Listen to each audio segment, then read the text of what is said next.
प्रीसा IAS coaching Delhi से। बड़ी मशक्क़त के बाद आपको यूपीएससी या पब्लिक सर्विस कमीशन के इंटरव्यू तक पहुंचने का मौका मिलता है। प्रिलिमिनरी पास करिए, फिर मेंस पास करिए, तब आपको ये मौका मिलता है और इसके बाद आपकी अंतिम सफलता की बाद और आप चलते हैं। मैंने अपने जीवन में कम से कम जो है 6-7 इंटरव्यू यूपीएससी और पीएससी का मिला के दिया, जिसमें 4 जगह सिलेक्शन हुआ था। और आपको मैं यूपीएससी का इंटरव्यू इस साल का जो 2022 का है, उसमें क्या सावधानी बरतें और क्या चीज़ों को ध्यान रखें, ये जानना ज़रूरी है। क्योंकि आपका उद्देश्य ये नहीं है कि उस इंटरव्यू बोर्ड में बैठे हुए जो 6-7 विद्वान अधिकारी या अपने अपने फील्ड के एक्सपर्ट होते हैं, उनको इम्प्रेस करना। पहले चीज़ ध्यान रखिए कि उनको आप इम्प्रेस नहीं कर सकते, क्योंकि वो लोग बहुत अनुभवी होते हैं। तो आप ऐसा कोई काम, बचकानी हरकत मत करिए जो ये सोच के कि मैं इनको इम्प्रेस कर दूंगा। आप उनके सामने बहुत बच्चे हैं, 21-22 साल से लेकर 30-32 साल की एज, उनके सामने आप बहुत बच्चे हैं। तो इस गलतफहमी में मत रहिएगा कि हम उनको इम्प्रेस करेंगे और उससे ज़्यादा नंबर मिलेगा, ऐसा कुछ नहीं है। तो क्या करें और क्या न करें ये मैं बता रहा हूँ, जिससे कि आपका अंतिम लक्ष्य अधिकतम इंटरव्यू में नंबर लाना है, वो पूरा हो सके। आप कोई समाज सुधारक नहीं है जो एक घड़ी जादू की मिलेगी और आप उससे पूरी समस्या देश की ठीक कर देंगे, ऐसा कतई नहीं होने वाला है।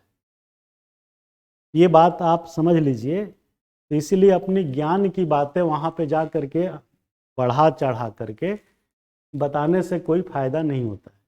ये मेरी सलाह आप नोट कर लीजिए, क्योंकि वो फट से ये पूछेगा कि आपसे पहले वाले जो आईएएस रिटायर हो गए वो क्या सब यूजलेस थे, फिर आप फंस जाइएगा। तो कभी भी थ्योरेटिकल बातें मत करिए, आप वो बातें करिए जो संभव है। जो असंभव को संभव बना रहे हों वो सब बातें मत करिए। अब आपको कहा जाएगा कि पूरे समुद्र के पानी को आप उबाल देंगे, असंभव है। तो इस बैकग्राउंड को आप ध्यान रखिए और इसका टिप्स फॉर इंटरव्यू, यूपीएससी या पीएससी या कहीं का भी इंटरव्यू ले लीजिए। तो यूपीएससी का इंटरव्यू हमने चूँकि 3 बार दिया और पीएससी का 4-5 इंटरव्यू दिया, जिसमें सब मिला के 6-7 इंटरव्यू, जिसमें 3-4 जगह सेलेक्ट, 3 जगह। तो प्रोसेस इंटरव्यू का क्या है, जब भी आपको बुलावा मिलता है तो पहला प्रोसेस का फेज है, आप फिजिकल अपना देखिए। फिजिकल में क्या देखेंगे, आपका वेशभूषा, अटायर, परिधान, सलीके का कपड़ा पहन के, अगर लड़की है तो साड़ी सबसे बेस्ट अटायर है, और आप बॉयज़ हैं तो फॉर्मल जूता, ब्लैक सॉक्स, पैंट का कलर डार्क ब्लू या नेवी ब्लू या ब्लैक, और हो सके तो सफ़ेद रंग का शर्ट पहनिए। लाइनिंग भी अगर है तो छोटी लाइनिंग होनी चाहिए, बहुत चौड़ी लाइन 1 इंच की पट्टी वाला शर्ट मत पहन लीजिएगा। बहुत ही फाइन लाइनिंग या सफ़ेद पहनिए, उसमें रिस्क नहीं रहता। टाई में अगर आप कंफर्टेबल है तो टाई कोट पहन लीजिए, और टाई बांधना सीख लीजिए तब टाई पहनिए। अदरवाइज ऐसा भी होता है कि टाई आपसे उतरवा के कहेगा कि खोल के फिर से बांधो, इसमें लोग फंस जाते हैं। तो आप अपना अटायर का ध्यान रखिए, बॉडी लैंग्वेज का ध्यान रखिए। जब आप वहाँ बैठे हैं तो ठीक ठाक बैठिए, सीधा स्ट्रेट, पैरों को सीधा रखिए, पैर को पैर के ऊपर मत चढ़ाइए, हाथ को ऐसे हिलाइए मत, हाथ को भी अपने पैरों पे रखिए। मोबाइल कोशिश करिए कि ना लेके जाएं, अगर लेके जाना भी पड़ा तो उसको पूरा साइलेंट कर दीजिए, वाइब्रेट नहीं, साइलेंट, ध्यान रखिए। और उसके बाद जो अपना जेस्चर है चीयरफुल रखिए, मुस्कुराते हुए। अब मुस्कुराना भी कितना है ये नहीं कि मुस्कुराए जा रहे हैं, थोड़ा चेहरे पे जैसे शांता बैठा हुआ है, चेहरे पे मुस्कुराहट का भाव है, इस टाइप का भाव होना चाहिए। तो ये 3-4 चीज़ें हैं। फिजिकल में बाल वाल आपके ठीक से कटे हों, ये नहीं कि बाल बढ़े हो, ठीक ठाक कटे हो, और डिजाइन वाला बाल मत कटवा लीजिएगा, वो बीच बीच में जो आजकल लड़के वो कर देते हैं ना हुए। और उसके बाद नाखून कटे हों, साफ सुथरे हों, दाढ़ी बनी हुई हो। अगर आप दाढ़ी बढ़ा के रखने का शौकीन है तो उसको ठीक से ट्रिमिंग करके रखिए, ये नहीं कि दाढ़ी बढ़ी हुई है चले गए। एक छोटी सी चीज़ मैं और बताता हूँ, जैसे नीट क्लीन शेव वाले हैं, वो ज़रा चेहरे पे जो बाल वाल है अननेसेसरी नाक में, वो सब काट वाट के ठीक से जाइए। अदरवाइज वो कहेगा कि इसका पर्सनल हाइजीन ही खराब है, तो ये काम क्या करेगा? जो आदमी सेल्फ मैनेजमेंट नहीं कर सकता वो देश मैनेजमेंट क्या करेगा? तेल वेल मत लगाइए, खुशबू परफ्यूम सेंट मत लगा के जाइएगा, ये सब नेगेटिव है। और हो सकता है कि आपको 10 मिनट में विदा कर दे और उसी पे कहे अरे बेकार आदमी है, यूजलेस आदमी है, इसको क्या सेलेक्ट करना है, जाने दो इसे 10 मिनट बाद ही। महंगी घड़ी, महंगे चश्मे, वो सब चीज़ों से परहेज करिए, क्योंकि आप शादी में दूल्हा बन के थोड़ा नहीं जा रहे हैं, औपचारिक जगह जा रहे हैं, फॉर्मल जगह जा रहे हैं। रिंग्स अंगूठियाँ कम पहनिए, एक होगा तो चलेगा, गले में धागा माला ये सब चेन वेन ये सब उतार के जाइएगा। ये मैं इसलिए बता रहा हूँ कि इसका बहुत फर्क पड़ता है, आपकी टोटल पर्सनालिटी आपके परिधान से व्यक्त हो जाती है कि आप क्या चीज़ हैं, और आपको समझ में आएगा नहीं, छोटी बात कोई बताएगा नहीं। तो ये सब चीज़ों का ध्यान रखना पड़ता है, अदरवाइज आपके नेगेटिव उस पर चला जाएगा। ठीक है, आगे बढ़ते हैं। बार बार कान में या नाक में या सिर में इचिंग अगर हो भी रही हो तो उसको टॉलरेट करिए। अगर आप उनके सामने बैठे हुए हैं तो यानी कि कभी ऐसे कर रहे हैं, कभी ऐसे, कभी इधर खुजला रहे हैं, तो वो अगर हो भी रही है तो आप बर्दाश्त किए रहिए उतनी देर। पानी मांग कर पीने की आवश्यकता हो तो उसको अवॉइड करिए, पानी रखा हो तो भले पी लीजिए। तो ये सब करने के बाद जब आपको बुलाया जाता है रूम में, तब आप बड़े सलीके से घुसिए, दरवाज़ा अगर खुद खोलना है तो हल्के से आप उससे खोलिए, और ये मत पूछिए कि मे आई कम इन, ये सब फालतू बातें हैं।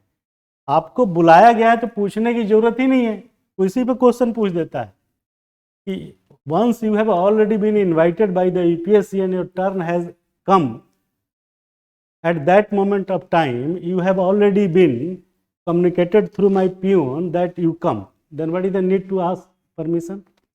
Permission has already been granted to you to enter into this chamber, then what is the need to repeat permission? तब आप घूम जाएंगे, ऐसा होता है। ये चीज़ ऑलरेडी समझ रहे हैं ना, तब आपके पास कोई जवाब ही नहीं होगा। भाई आपको चपरासी ने बोला है ना कि साहब बुला रहे हैं, आपका नंबर आ गया, जाइए। Once order has been, once invitation has already been communicated to you by our peon that interview board is calling to you, then why did you ask may I come in? अब इसी पे question शुरू हो जाएगा interview यहीं से, फिर आप सॉरी सॉरी करते रहिए वगैरह वगैरह, नर्वस तो हो गए आप तुरंत। और वहाँ जो कुर्सी रखी होती है, ये छोटी बातें कोई बताता नहीं है, लेकिन पूरे जीवन की ट्रांसफॉर्मेशन को लिख देता है ये। और वहाँ कुर्सी होती है तो आप जाकर पूछते हैं कि मे आई सीट सर, तो फिर इसको बोलता है कि that chair is meant for you, is there any requirement to ask again that may I seat sir? वो डीएम वाला जो कहानी सुनाए थे ना, हाई कोर्ट ने डांटा था, वो यही सब बर्ताव है। So once you have already been ordered by High Court, then what is the need to ask that to whom you are wanting to take permission to implement this order? You should be known, you should be aware that after the decision of High Court, you can disobey you can take a step from the Supreme Court. Nobody else, nothing, no institution, no bureaucrats is upper than High Court except Supreme Court. तो आपका chief minister पूछने जाइएगा, वो भी तो हमारे under में ही है भाई, हमारा बॉस से पूछिए, सुप्रीम कोर्ट से पूछिए। तो इस टाइप का सवाल प्रैक्टिकल जीवन में आपको झेलना पड़ता है। तो इसीलिए मैंने बताया, once the things is meant for you, then what is the need to ask? No, आप आराम से गुड मॉर्निंग सर या गुड आफ्टरनून करके घुस जाइए एक बार तरीके से। ये नहीं कि नमस्कार गुड मॉर्निंग, ये सब हाथ जोड़ना है तो जोड़ सकते हैं, लेकिन फाइल वाइल होता है, पता नहीं कुछ लोग को डिस्कम्फर्ट फील हो सकता है। तो ये सब चीज़ों का ध्यान रखिए। बैठने के बाद चेहरे पे थोड़ा मुस्कुराहट, हंसी का भाव बहुत ही बैलेंस होना चाहिए, जिससे ये भी न लगे कि आप ओवर मजाक बना रहे हैं, मजाक बन रहा है आपका। और आप वेट करिए जब तक कि वो कुछ पूछ न ले। आप क्वेश्चन मत पूछने लगिए कि सर मेरा इंटरव्यू कितने मिनट चलेगा, या सर मैं एक बात पूछूं, आप लोग किस सर्विस के हैं। आप अपने तरफ से कोई क्वेश्चन मत पूछिएगा, हालांकि लोग नहीं पूछते, हिम्मत ही नहीं होती, लेकिन ये सब चीज़ ध्यान रखिएगा।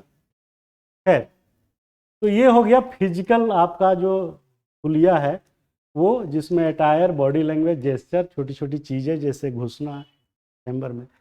उसके बाद क्वेश्चन शुरू होता है जनरली कि मिस्टर गुप्ता आप अपने बारे में बताइए, कि जो भी आपका सरनेम है। मेरा कैसे हुआ था ये मैं बता देता हूँ। जैसे मैं बैठा तो अरुंधति घोष भारतीय विदेश सेवा की बहुत सीनियर ऑफिसर थी, एम्बेसडर थे, रिटायर हो रही थी, यूपीएससी की मेंबर थी। तो उन्होंने घुसते ही हमसे पूछा कि मिस्टर शाह आपने हिंदी में इंटरव्यू देने का चयन किया है। मैंने कहा जी मैम। तो बोली कि सपोज आप अगर कलेक्टर बन गए केरला में तो हिंदी में कैसे काम करिएगा, दिक्कत आएगी। तो आपको इंग्लिश बोलना तो आना चाहिए ना, नहीं तो अगर आप तमिलनाडु, केरला, कर्नाटका में फंस जाइएगा तो बड़ी दिक्कत होगी। तो मैं आपको ये सजेस्ट करना चाहती हूँ कि आप अपना इंटरव्यू इंग्लिश में दीजिए। Whether you are comfortable then okay, if you are not comfortable then हम हिंदी में बात करेंगे। और इंग्लिश में बात करने के दौरान अगर आपको कोई टर्मिनोलॉजी समझ में नहीं आई तो ये ट्रांसलेटर बैठी हुई है मिसेस शर्मा, आप इनकी सलाह, इनसे हेल्प ले सकते हैं। पूछिए आर यू रेडी। तो मैं समझ गया कि it is a challenge for me. तो हमने एक शब्द दिया है यहाँ पे, एस्केपिस्ट एटीट्यूड्स। एस्केपिस्ट माने पलायन कर जाना, भाग जाना, किसी चुनौतियों को झेल ना पाना, या समस्या आई तो अपना जो है हाथ पैर पूरा पटक दिए, भैया अब तो मर गए, हमसे तो कुछ नहीं हो सकता। तो ऐसे व्यक्तित्व की भारतीय प्रशासनिक सेवा में कहाँ जरूरत है, नहीं जरूरत है। तो वो उन्होंने चैलेंज दिया और आपने पलायन कर दिया, एस्केप कर गए, तो इट इज ए नेगेटिव। वो आपका 20-30 नंबर तो गया, 40 नंबर, क्योंकि चैलेंज है ना। अब वहाँ मॉब मार एक दूसरे का सिर काटने को तैयार हैं, आप कलेक्टर हैं, कैसे कंट्रोल करिएगा, आप खुद भाग जाइएगा वहाँ से। तो उन्होंने बोला कि I would like to suggest that you should speak in English and all the conversation to be made clearly in English, and if you are feeling any trouble or any constraints during the conversation, Mrs. so and so is seated here as a translator. Translator बैठता है। अगर हिंदी से English या English से हिंदी आप कुछ बोलना चाहता है तो आपकी हेल्प के लिए ट्रांसलेटर बैठा है, बता देगा। जैसे हम इंग्लिश में बोलते बोलते एक जगह सिर्फ अटके थे, रिट्रेंचमेंट या स्ट्रेंचमेंट हटनी, तो उसने इतनी सी चीज़ जो है हमको क्लियर कर दी। तो हमारा इंटरव्यू 45 मिनट चला था, और उसमें जो है एक तो आपको पहला हमने बताया प्रोसेस में फिजिकल ये सब चीज़ें, दूसरा एस्केप मत करिएगा। अगर आप हिंदी माध्यम से भी हैं, अगर कह रहा तो तैयार रहिएगा। हम तो तैयार भी नहीं थे कि ऐसा नौबत आएगा। है हॉबी के बारे में बात पूछेगा। हॉबी वो लिखिए जो आप जानते हैं, बढ़ा चढ़ा के मत लिखिए कि हम साहब बहुत बड़े तीरंदाज हैं, धनुषधारी हैं, हम तो धनुष से एकदम बाण से जो है अर्जुन के तरह जो है मछली के आँख में मार देते हैं। हमारी ये हॉबी है, हमारी गार्डनिंग बड़ी हॉबी है, हमें डांस बहुत पसंद है। तो 4 गो डांस पूछ लेगा। अच्छा मोहिनी अट्टम डांस कहाँ का है, आपसे पूछ लेगा पवरिया डांस कहाँ का है, अब घूम जाइए, वो बिहार का लोक नृत्य है, कंवरिया होता है ना। तो ये सब चीज़ें हॉबीज उतनी लिमिटेड में बताइए जितनी लिमिट में। पढ़ने की हॉबी है तो पूछेगा क्या पढ़े थे, आप कहिएगा God of small things novel पढ़े, तो उसी में से पूछना शुरू कर देगा। तो बेहतर है कि एक आध हॉबी बता दीजिए, गाना वाना गाना अगर शौक है तो, नहीं तो कह दीजिए कोई हॉबी नहीं है सर, पढ़ते पढ़ते तो परेशान हो गए, हॉबी कहाँ डेवलप कर पाए। It is better than to tell a lie, झूठ बोलने के बजाय ये ज़्यादा बेटर है कि कह दीजिए साहब कोई हॉबी नहीं है हजूर, I don't have any hobbies because I have been studying since 4 years to crack that UPSC. In that situation, I could not develop my hobby. Just I have developed some sense of tolerance. इतना मेहनत कर रहा हूँ कि मेरे में सहिष्णुता आ गई है, टॉलरेंस आ गया। अब कोई कुछ कहता है घर वाले तो हमें फ़र्क नहीं पड़ता, तो कहेगा ठीक है, नौकरी में जाके भी तो गाली सुनना है तुम्हें भाई, कलेक्टर मुर्दाबाद होगा ही, एसपी पुलिस घर, back to home, back to district, ये सब तो झेलना ही पड़ेगा। तो अच्छा टॉलरेंस आपने डेवलप किया, it is a positive sign. तो हॉबीज़ में बड़ी सोच समझ के बोलिएगा, एस्केपिस्ट एटीट्यूड बता दिया। ईमानदार होइएगा। ईमानदार कैसे? कहेगा कि नक्सलाइट की प्रॉब्लम क्यों है, आप उड़ीसा के रहने वाले हैं, मलकानगिरी में क्यों प्रॉब्लम है, क्यों क्या दिक्कत है नक्सलवाड़ी है। तो आपको ऑनेस्टली जितनी जानकारी है उतनी बताइए। ये मत कहिए कि साहब मैं तो उसी एरिया का रहने वाला हूँ और मैंने अपनी आँख से देखा है, तो उन सबको मालूम रहता है कि क्या हो रहा है। तो ईमानदारी से बताइए, और जवाब नहीं आता है तो सॉरी बोल के काम चला लीजिए, उसमें कोई बुराई नहीं है। वो बोल दीजिए कि सर सॉरी, हमको मालूम नहीं है। तो ये बढ़िया है। हमसे पूछा था कि अफगानिस्तान में तालिबान समस्या क्यों है, तो एक दूसरे ने बोला कि इन्होंने भारतीय विदेश सेवा ऑप्ट नहीं किया है तो इसको मत पूछा जाए, जबकि मेरा सब्जेक्ट था। तो ऑनेस्टली ईमानदारी से अपने जवाब दीजिए, नहीं आता है तो सॉरी बोल दीजिए। It is better than to tell a lie, झूठ बोलने से बेहतर है। एथिक्स, एथिकल बातें करिए। पूछा जाएगा कि भाई आप नौकरी में रहते हुए अपने कार्यशैली में किस तरीके से जो है एथिक्स को डेवलप करिएगा या यूज करिएगा, तो आप बताइए। टाइम पे ड्यूटी आना तो कानूनन ड्यूटी है, ये एथिकल ड्यूटी है कि आज शाम को जब जा रहे हैं तो वो काम जो पूरा करके जाना एथिकल है, गैर कानूनी नहीं है। आप आज का काम कल भी कर सकते हैं, लेकिन जब आपको पूरा वेतन पर मिला है 8 घंटे और 8 घंटे का काम है तो आप क्यों नहीं करेंगे। अब आप ये तो कहेंगे नहीं साहब मैं तो बहुत मीटिंग में था, मीटिंग तो ये सब चलता ही रहेगा, लेकिन आप फाइल घर ले जाइए, लोग ले जाते हैं, हम लोग ले जाते हैं कभी कभी। तो ये एथिकल है कि भाई अपने काम के प्रति लॉयल रहिए। अब लॉयलिटी तो कैसे डिसाइड होगी, मैंने पहले भी क्लास में बताया है।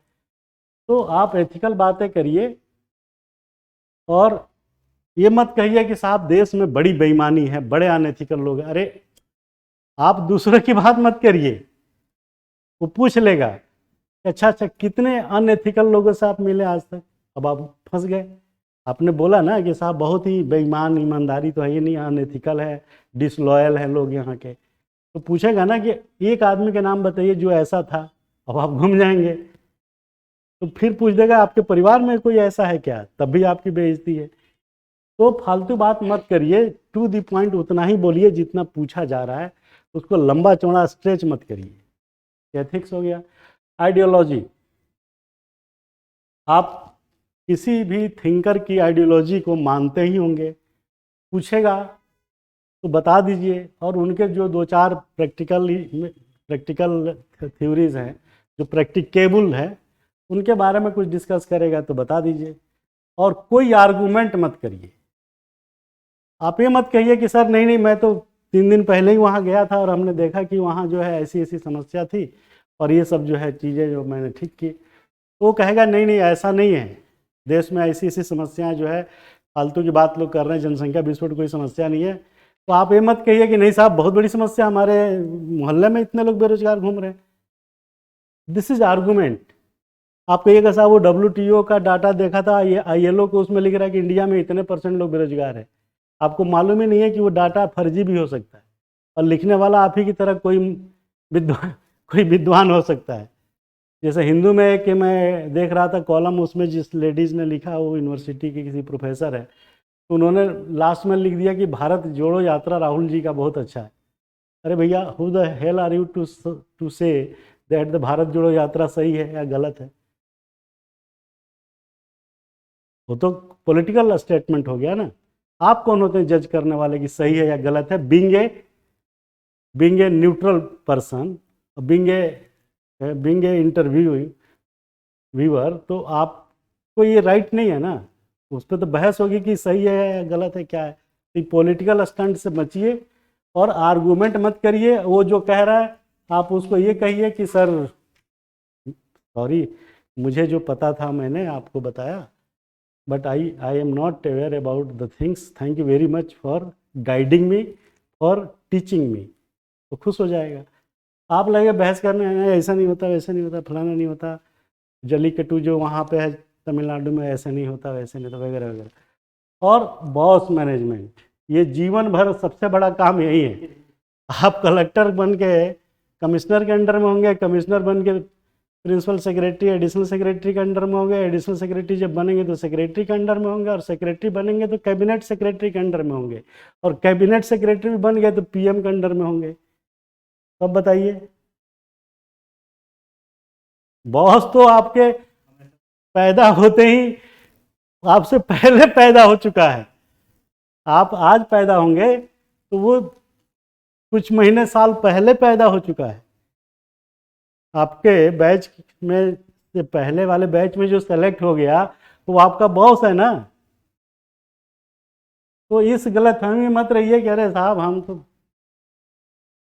अलख निरंजन, हम तो बहुत बड़े ज्ञानी बन गए, हमारी तरफ 22 साल बाद समझ में आएगा कि यार हम क्या है, नौकर ही तो है, गवर्नमेंट सर्वेंट, सिविल सर्वेंट, मालिक नहीं है। ध्यान रखिएगा। ये कैबिनेट सेक्रेटरी बन के भी आप मालिक थोड़े ना हैं भाई, सरकार के नौकर हैं, जनता के नौकर हैं, नौकर ही कहलाएंगे ना, मालिक नहीं कहलाएंगे। तो नौकर का क्या राइट है? बहुत कम राइट है। आप ये थोड़ा ना होता है डिसाइड करने वाला कि घर का सारा हिसाब कैसे चलेगा, देश का कैसे चलेगा। आप जैसे हजार विद्वान और भी बैठे हुए हैं। तो बॉस मैनेजमेंट के लिए तैयार रहिए, ये क्वेश्चन अक्सर पूछा जाता है और आपको प्रैक्टिकली झेलना भी है। तो बॉस मैनेजमेंट के लिए आप सीधा सीधा बोलिए कि बॉस को मैनेज करने का सबसे आसान तरीका है कि बॉस जो भी कहे पहले उसको सुन लीजिए। प्रॉब्लम कहाँ शुरू होती है कि आप सुनते नहीं हैं। घर में माँ बाप बॉस हैं, वो जो कहते हैं आप सुनते नहीं हैं और तुरंत आप रिप्लाई कर देते हैं, अरे क्या बात कर रहे हो, दिल्ली में बहुत प्रदूषण है, हम नहीं आएंगे दिल्ली। तो आप जो भी कहा जाए, ये आदत घर से होती है, इसीलिए मैंने पहले ही लिखा है कि it is a process. Interview क्या है? प्रोसेस है। कब से? पैदा होने से लेके जिस दिन इंटरव्यू दे रहे हैं उस समय, 22-25 सालों का। रातों रात थोड़े ना आदत भी सुधर जाएगी, लेकिन आदत तो बिगड़ी हुई है। तो वो थोड़ी देर के लिए आपको उस आदतों को सब्सिडाइज करके दबाना है। जितनी देर आप इंटरव्यू हॉल में हैं, मन ही मन आप गुर्रा रहे होंगे कि क्या बकवास पूछ रहा है, बाहर निकला तो देख लेता हूँ यार कैसी फालतू बातें पूछ रहा था।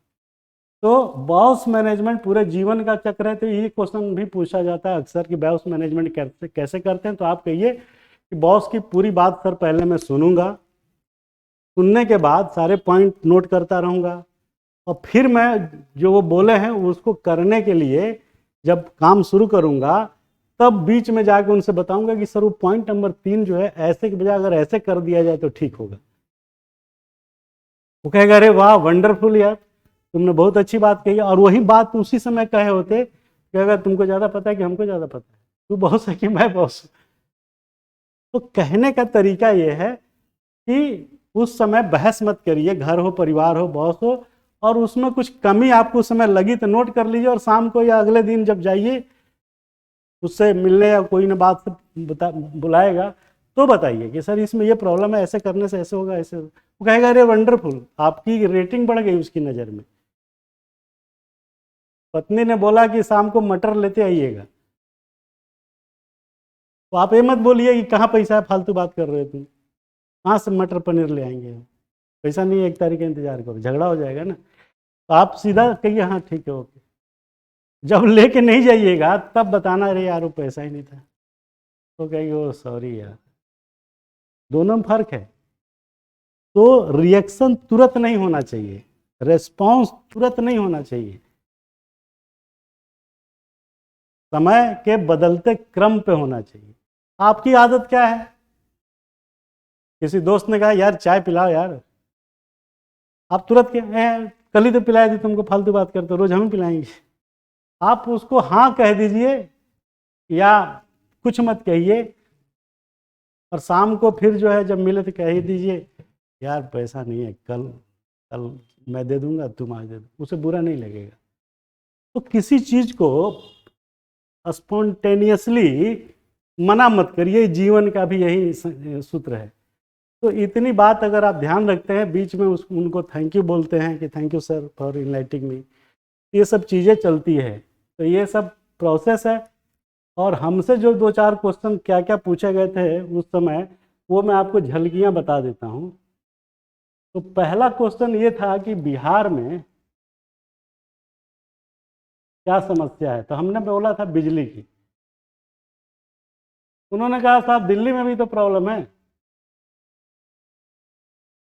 तो हमने कहा बात तो सही है। तो उनको हमने ये बताया कि बिहार में 1 यूनिट बिजली या जो भी वो है कंजम्पशन रेट है, वो 7 to 8 टाइम्स का फर्क है। यानी अगर बिहार में 700 लोग जितनी बिजली यूज करते हैं, उतनी बिजली दिल्ली में 100 लोग करते हैं। अब बताइए कंजम्पशन का स्तर कितना फर्क है, उस समय का डाटा है। तो बड़े संतुष्ट हुए कि चलिए बिजली की समस्या इसलिए है क्योंकि पर कैपिटा कंजम्पशन जो है वहाँ बहुत कम है, 7 गुने का फर्क है। तो समस्या हुई ना। आप अकेले 7 किलो खा रहे हैं, एक आदमी, हमारे यहाँ 7 आदमी मिल के 1 किलो खा रहा है। नहीं सॉरी, एक आदमी 1 किलो खा रहा है, आपके यहाँ एक आदमी 7 किलो खर्च कर रहे हैं, तो वो धनी हो गया ना, प्रॉस्पेरिटी है। तो बिहार में प्रॉब्लम हुई ना। ये उन्होंने फंसाया था हमें कि भाई दिल्ली में भी प्रॉब्लम है, बहुत बिजली कटती है हमारे यहाँ, तो बिहार में अगर नहीं है कट रही तो क्या दिक्कत है, यहाँ भी तो बिजली नहीं रहती दिल्ली में। तो कंजम्पशन का फर्क था। दूसरा क्वेश्चन पूछा था यूपीएससी के इंटरव्यू में, उस समय लालू जी का सरकार था, तो बोला था कि हमें आप जो है लालू जी का 2-4 नारा स्लोगन बताइए। तो हमने बता दिया था जब तक रहेगा समोसा में आलू तब तक रहेगा बिहार में लालू। तो माहौल बड़ा कूल हो गया और थोड़ा सा लोगों को लगा कि थोड़ा जोकिंग भी हो गया। तो पूछा कि क्या ऐसा संभव है, तो हमने कहा 10 साल तो सरकार हो ही गई। लालू जी कहते हैं कि हमारी माइक कह के गई है कि 20 साल रहोगे, तो 10 तो पूरा हो गया उनका, अब तो 15वें की तरफ बढ़ रहे हैं 2000 में। 1990 में सरकार आई थी उनकी। तो ये दूसरा सवाल ये था। तीसरा सवाल था, मैं पीसीएस में था, एम्प्लॉयमेंट ऑफिसर, तो पूछा था कि सेल्फ एम्प्लॉयमेंट के लिए आपने क्या काम किया। इस पे भी स्कीम्स वगैरह को लेके बात, उसने पूछा कि आप क्या समझते हैं, योर पॉइंट ऑफ व्यू क्या है। तीसरा सवाल था कि आप जो हैं, तीसरा सवाल ये था हमसे कि हाँ दे ये बेरोजगारी पे था कि बेरोजगारों को कैसे स्वरोजगार दिया जाएगा, इस पे क्या क्या एक्शन है सरकार की, क्या क्या नीतियां हैं। पीएम प्रधानमंत्री रोजगार योजना उस समय था, अभी भी शायद है, ट्राइसम चल रहा था, ये स्कीम बताया। तो फिर पूछा कि ये स्कीम सक्सेस कितना है।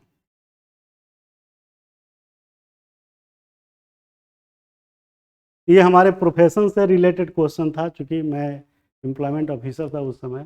तो तो ये हुआ। तो क्वेश्चन जो होता है जनरली वो 2-3 बातों पे टिका होता है। किस बात पे? एक तो आपका बैकग्राउंड, कहाँ से पढ़ाई किए, कहाँ रहते हैं, ये सब बैकग्राउंड पे। दूसरा हॉबी पे रहता है। तीसरा आपके नेटिव प्लेस से रहता है। और चौथा आपका जो है करंट जो रोजगार है, जो ड्यूटी है, जो भी इस पे रहता है। तो ये सब क्वेश्चन कुछ भी हो नहीं आता है तो कह दीजिए कि साहब जो है हमें नहीं पता है, थैंक यू वेरी मच कह के आप काम चला लीजिए। हाँ, ये क्वेश्चन हमसे पूछा था, लाइव स्टॉक पशुधन क्या है, और क्या जो गाय भैंस दूध नहीं देती वो पशुधन है क्या, ये क्वेश्चन था। ग्रामीण एनिमल रियरिंग से था। एनिमल रियरिंग में हमसे ये पूछा था कि देश में जो है कृत्रिम गर्भाधान जानवर पशुओं का क्यों जरूरी है, तो ये सब ब्रीडिंग पे क्वेश्चन था। तो कहने का मतलब ये है कि आप अपनी तैयारी इन सब बातों को ध्यान में रख के करें, और इन सब बातों को जब आप ध्यान में रखेंगे तो इंटरव्यू, मेरा 195 नंबर स्कोर किया था मैंने 300 में, 300 या 250 नंबर का होता था, 195 इज़ गुड नंबर। और हमने भारतीय विदेश सेवा चूँकि ऑप्ट नहीं किया था, तो उससे क्वेश्चंस जिसने पूछा भी तो उन्होंने मना कर दिया कि नहीं, उससे क्वेश्चन मत पूछिए। तो ये सब चीज़ों को ध्यान रखिए और अपना इंटरव्यू जो है क्लियर करिए, और फाइनली सेलेक्ट होइए, आईएएस बनिए, आईपीएस बनिए, स्टेट में पीसीएस बनिए, और आपकी मनोकामना पूर्ण हो। और हमारे साथ प्रीसा आईएएस के साथ जोड़िए, जो इंपायरिकल बातें बताता है, जो खुद पढ़ने पढ़ाने वाला मैं सिविल सर्वेंट हूँ, रह चुका हूँ, तो ये सब चीज़ों को आपको बेटर तरीके से मैं बता सकता हूँ। तो ये मेरी आवाज़ है कि आप प्रीसा आईएएस ऐप डाउनलोड करें, और उस पर पेड और नॉन अनपेड है, उस कोर्सेज को देखें, और पेड कोर्सेज में जाके हमारी ये सब क्लासेज ज्वाइन कर लें online. Thank you very much. नमस्कार। जय हिंद, जय भारत।